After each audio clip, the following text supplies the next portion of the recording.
नमस्कार दोस्तों, मैं पवन कुमार, आपका हमारे यूट्यूब चैनल द गुरु में स्वागत है। आज हम जो वीडियो प्रस्तुत कर रहे हैं ये प्री बीएसटीसी के स्टूडेंट्स, इसके अलावा पीटीटी के स्टूडेंट, सीटेट के स्टूडेंट, रीट के स्टूडेंट, सब के लिए बहुत महत्वपूर्ण है। या जो अभी रिसेंट में बीएड या एसटीसी कर रहे हैं उन सब के लिए बहुत अच्छा वीडियो है। सभी इसको देखें, पसंद आए तो लाइक करना और सब तक शेयर करना। हमने मनोविज्ञान के वीडियोस की श्रृंखला प्रारंभ की। इसके तहत हमने पहले भी 2-3 वीडियो डाल दिए थे, उनको भी आप देख लेना। आप इसके अंदर कुछ परिवर्तन या कुछ और इसके अंदर नई जो चीज़ें डलवाना चाहते हैं तो आप कमेंट बॉक्स में सुझाव डालें, हम प्रयास करेंगे आप तक बेहतरीन वीडियो भेजने की। चलिए हम आज देखते हैं सृजनशीलता के बारे में। क्रिएटिविटी अंग्रेजी में बोलते हैं इसे। वास्तव में सृजनशीलता है क्या? सृजनात्मकता भी बोलें या क्रिएटिविटी, सृजनशीलता एक ही बात है। हम नाम बहुत बार ये सुनते हैं, सृजनात्मकता, सृजनशीलता। यानी सृजनशील व्यक्ति समाज की बहुत अमूल्य धरोहर होती है और प्रत्येक प्राणी में अपने प्रजाति गुणों के अलावा सृजनशीलता होती है। मनुष्य में बहुत ज़्यादा है ये, लेकिन सब में समान नहीं होती है। ये है क्या चीज़? नाम से देखो, क्रिएटिविटी, अंग्रेजी का शब्द है क्रिएटिविटी। और इसका अगर हिंदी रूपांतर करें, इसका हिंदी रूपांतर अगर देखें तो इसका अर्थ आएगा बनाना। यानी इसका अर्थ है बनाना। इसका जो अर्थ है बनाना या मौलिक रूप से उत्पन्न करना, बनाना या मौलिक रूप से उत्पन्न करना। यानी इसके अंदर निर्माण की योग्यता के बारे में विचार होता है। यानी कुछ इसके अंदर अलग से विचार आते हैं, कुछ नया करता है, वो विचारों से परे सोचता है, नवीन अनुभवों को प्राप्त करने के लिए तत्पर रहता है वो। हम किसी मनोवैज्ञानिक की परिभाषा पे नहीं चलते हैं क्योंकि ज़्यादा डीप हो जाएगा वो विचार। तो हम इतना ही देख लेते हैं कि सृजनात्मकता तो आप समझ गए, यानी मौलिक रूप से कुछ उत्पन्न करना, नए अनुभवों को प्राप्त करने के लिए तत्पर है। ये जो चीज़ें हैं ये सृजनात्मकता या सृजनशीलता, ऐसे बच्चे आपने देखे भी होंगे। इसके बाद में हम जो अगली बात करते हैं वो है इसकी विशेषता। इन चीज़ों पे आप गौर करना। बहुत सारी विशेषताएं हैं, मैंने इनको समराइज करके और आप तक पहुंचाने का प्रयास किया है। तो जो पहली बात करें हमें, वो है मौलिकता या नवीनता। नाम से स्पष्ट है, मौलिकता और नवीनता। यानी उसके अंदर क्या होगा? ओरिजिनलिटी। मौलिकता ओरिजिनलिटी होती है, यानी कोई भी वो काम कर रहा है उसके अंदर कितनी नवीनता है, कितनी मौलिकता है, ये चीज़ हमको परिलक्षित हो जाती है। दूसरी बात करें तो ये है तात्कालिक स्थिति से परे जाने की योग्यता। समझते हो आप इस बात को? तात्कालिक स्थिति से परे जाने की योग्यता। यानी यह जो विचार है ये क्या करता है? जो व्यक्ति वर्तमान परिस्थितियों से हटकर उससे आगे की सोचता है, अपने चिंतन को मूर्त रूप देता है, उसमें सृजनात्मक तत्व पाया जाता है। ये परे जाने की स्थिति हो गई। अब अगली बात अगर करें, समस्या की पूर्ण व्याख्या। तीसरा जो विचार है, समस्या की पूर्ण व्याख्या। यानी ये जो भी समस्या है उसको पूरा खोल के एक्सप्लेन करने में माहिर होता है। इसके बाद में अगर चौथे विचार की बात करें तो इसमें स्वतंत्र निर्णय क्षमता, ये बहुत अच्छी बात है। यानी जो सृजनात्मकता की बात करते हैं, यानी तत्व या विशेषता की बात करें तो सबसे मेन चीज़ है, यानी इसमें निर्णय क्षमता बहुत तेज होती है। इसके बाद में अगर अगली बात करें हम, प्रयास प्रियता। ये जो व्यक्ति होते हैं इनमें प्रयास प्रियता से आप क्या समझ पाएंगे? यानी ये कभी तनाव में नहीं आते हैं ये। यानी ये हमेशा एकदम ओपन माइंडेड रहते हैं और ये तनाव में कभी नहीं आते हैं। ये चीज़ है प्रयास प्रियता। आपने देखे होंगे ऐसे बच्चे, ऐसे व्यक्ति जो इस तरह की गतिविधियां करते हैं जिससे मन में उनके ऊपर कभी तनाव दिखाई नहीं देता आपको। छठी बात करें तो उत्सुकता की, यानी ये जो क्या होते हैं हर एक चीज के लिए उत्सुक रहते हैं, ये कुछ भी करवा लो इनसे, यानी एक्टिव बने रहेंगे हमेशा। सातवीं बात करें तो हम संवेदनशीलता है। संवेदनशीलता यानी सेंसिटिव होते हैं ये, इनमें किसी भी परिस्थिति के लिए आंतरिक संवेदनाएं इनमें तैयार होती हैं, और इन संवेदनाओं के तैयार होने के बाद में ये क्या करते हैं, उस परिस्थिति के लिए कुछ निर्णय लेने का विचार करते हैं ये।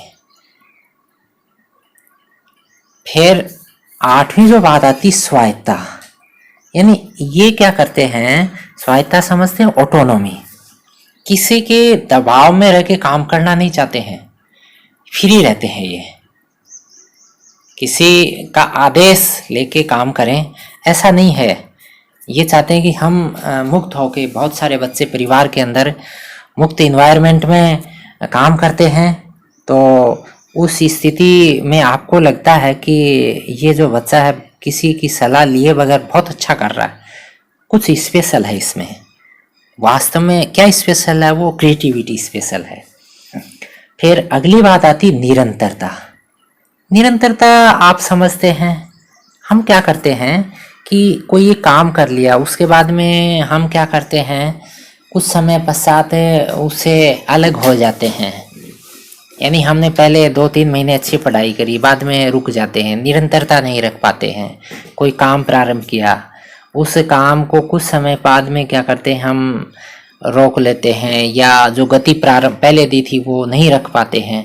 लेकिन जो सृजनशील बालक होते हैं वो कंटिन्यूटी रखते हैं पढ़ाई के अंदर, ऐसा नहीं कि 2 दिन का गैप आ गया तो फिर आगे बंद कर दी पढ़ाई।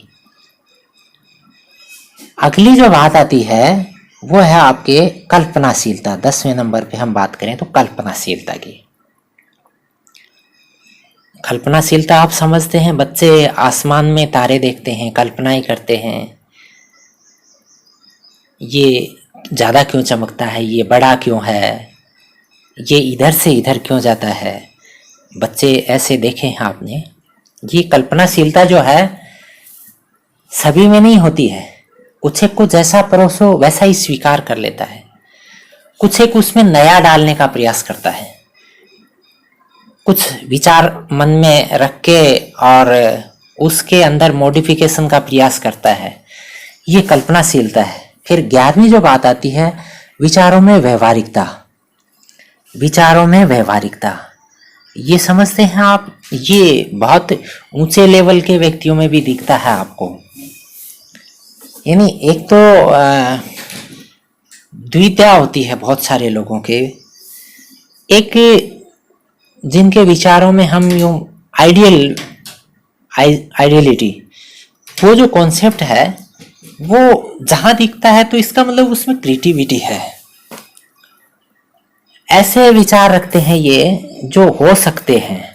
कई बार ऐसे विचार आ जाते हैं, किसी नेता ने कह दिया कि आपके गांव में हवाई अड्डा बनवा दूंगा, इसका मतलब वो व्यवहारिक विचार नहीं है, लेकिन जो व्यवहारिकता के विचार होते हैं वो सृजनशीलता से प्रेरित होते हैं। अगला जो कॉन्सेप्ट देखें तो वो है लोचशीलता। 12वें नंबर पे हम देखें तो ये आता है लोचशीलता। लोचशीलता से क्या समझते हैं आप, कि आप समझते हो लोच यानी सॉफ्ट, तो लोच मतलब वो व्यक्ति जो है बहुत नम्य, उसके विचारों में दृढ़ता नहीं है इतनी। आपने उसको कुछ सजेस्ट किया है, वो सोचता है कि इसके अंदर कुछ निकाल के देखें हम, हो सकता है बेहतरीन हो। तो ये बहुत यानी झुकना, रिजिड कट यानी झुकना नहीं जानता है जो, तो उसके अंदर सृजनशीलता नहीं आ पाएगी।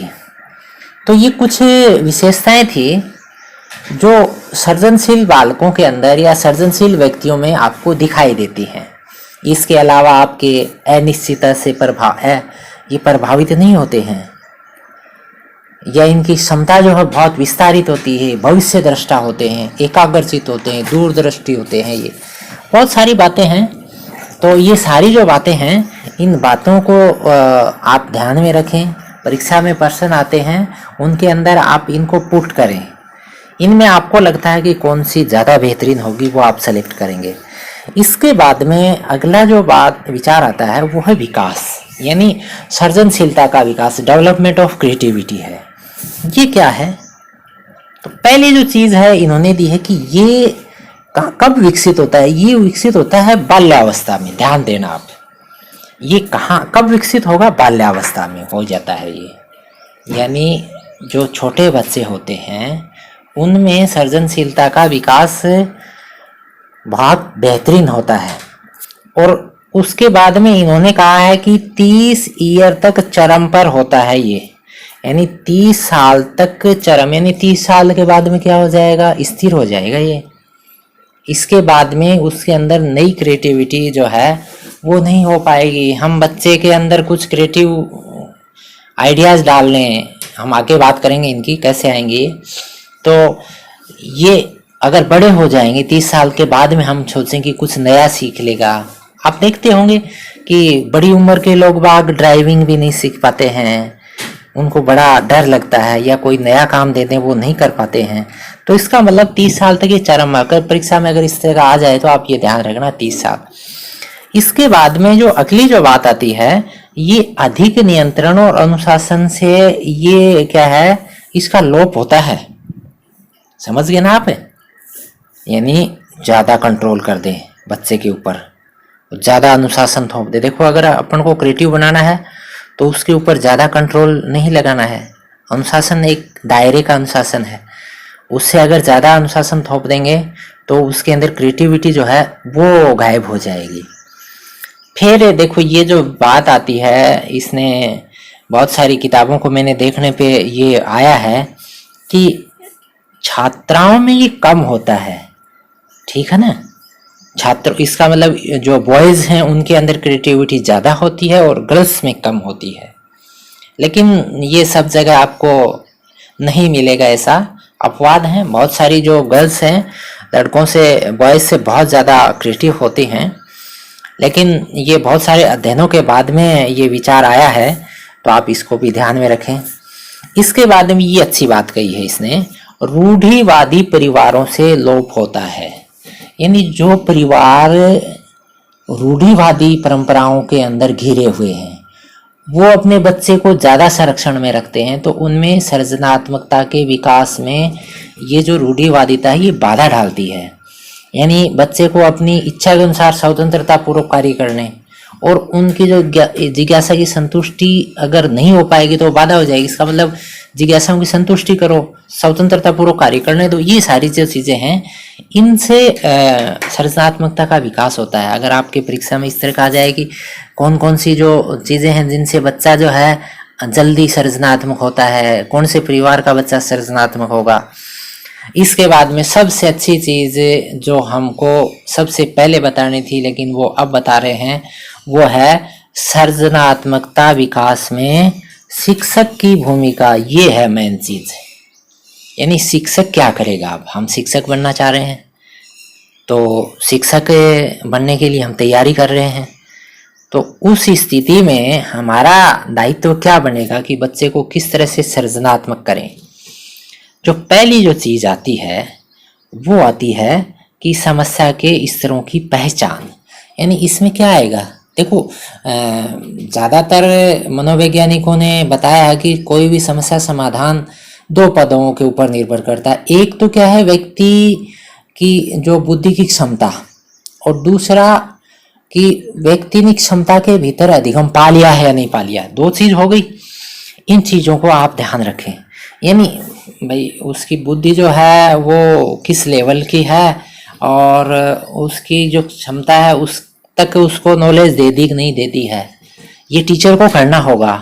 हम क्षमता तक नॉलेज दे ही नहीं पाते हैं, तो बच्चे को क्रिएटिव बनाना है, उसकी क्षमता बहुत ज़्यादा है लेकिन हम नॉलेज नहीं दे पा रहे हैं उतनी। पहले हमको पता लगाना है, फिर उस लेवल तक कि हम उसके अंदर जो है उसको अधिगम करा दें। अधिगम का मैंने वीडियो डाल दिया था, अगर आपने नहीं देखा तो देख लें।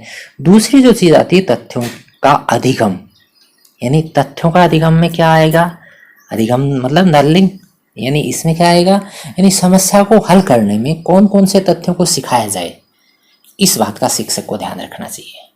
समझ गए आप इस चीज़ को, यानी कौन कौन से तथ्य सिखाने हैं, ये चीज़ जो है ये टीचर को पता होनी चाहिए, उसके अकॉर्डिंग काम करेगा। फिर तीसरी जो चीज़ आती है वो आती है मौलिकता, यानी ओरिजिनलिटी। ये जो शब्द है इसको ध्यान में रखना, ओरिजिनलिटी, यानी शिक्षक को चाहिए कि वह तथ्यों के आधार पर मौलिकता के दर्शन कराए। अब यानी बहुत सारी चीज़ें ऐसी होती हैं किताबों के अंदर, बच्चे चाहते हैं कि टीचर उनका कहीं से कोई भी तरह का व्यू जो है वो आपके सामने प्रस्तुत करे।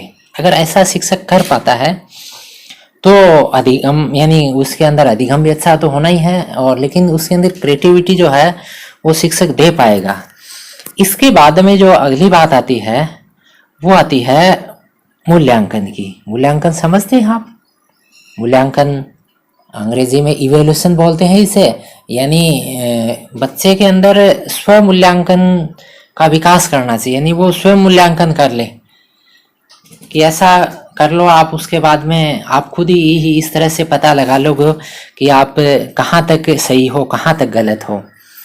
ये आदत शिक्षक बच्चे में डाले। इसके बाद में जो अगली बात आती है, पांचवी जो बात आती है, जांच। जांच के अंदर यानी वेरिफिकेशन, यानी बालक में जांच करने की कुशलता विकसित करे।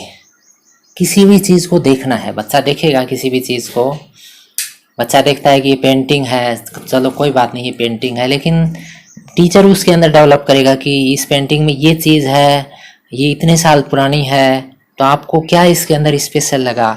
बच्चा कोई कहता है कि साहब कुछ नहीं है, ऐसे रंग पहले भी थे अब भी थे, कोई कहता है कि साहब इसमें ये चित्र उस ज़माने में जब किसी ने देखा ही नहीं तो बना कैसे होगा। कुछ बहुत सारी बातें हैं जो टीचर उसके अंदर डालेगा। इसके बाद में जो छठी बात आती है वो आती है पाठ्य सहगामी क्रियाएं।